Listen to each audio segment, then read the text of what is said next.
আপনারা জানেন আজকে ছুটির দিন শুক্রবার এবং এই বিকেল 5টায় আমি কেবল এসেছি একটা মানুষরূপী জানোয়ার এই কোর্টে নিয়ে আসা হয়েছে।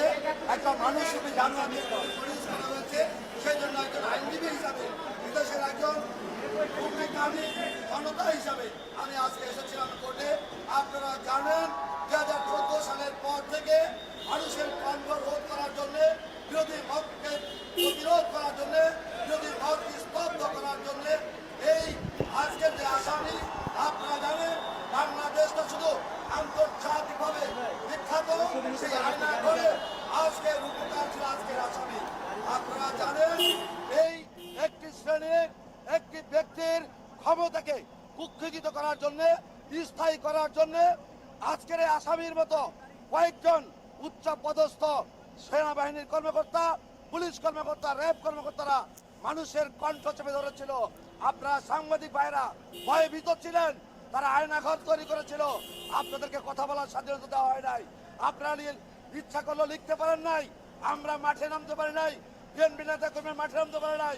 এই আজকের এই আসামির তৈরিকৃত সেই অতি উৎসাহী এই কয়েকজন সৈনিক কর্মকর্তার অতি উৎসাহী আয়নাঘরের কারণে বাংলাদেশে খুনের মতো কালচার সৃষ্টি হয়েছে এবং এই কয়েকজন অফিসাররাই আওয়ামী লীগকে ফ্যাসিস্ট হওয়ার জন্য তারা সুযোগ করে দিয়েছে।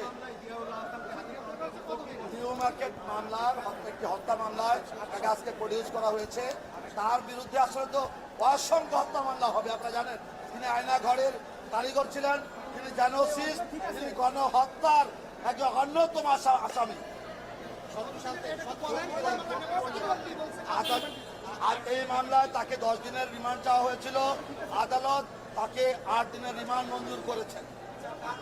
নিউ মার্কেট থানার একটি হত্যা মামলা 8/7/24 হত্যা মামলায় 8/7/24 মামলায় তাকে আজকে প্রডিউস করে 10 দিনের রিমান্ড চেয়েছিল প্রসিকিউশন। সেখানে বিজ্ঞ আদালত তার পক্ষে একজন আইনজীবী, তার আপন বোন ছিলেন আজকে আদালতে। যেহেতু বোন সে তো আসতে হবে, আসতে হয়, সেজন্য উনি এসেছিলেন, উনিও বক্তব্য রেখেছেন। আদালত উভয় বক্তব্য শুনানি অন্তে 8 দিনের রিমান্ড মঞ্জুর করেছেন। আমি মোহাম্মদুল্লাহ খান জুয়েল। বোন ছিলেন,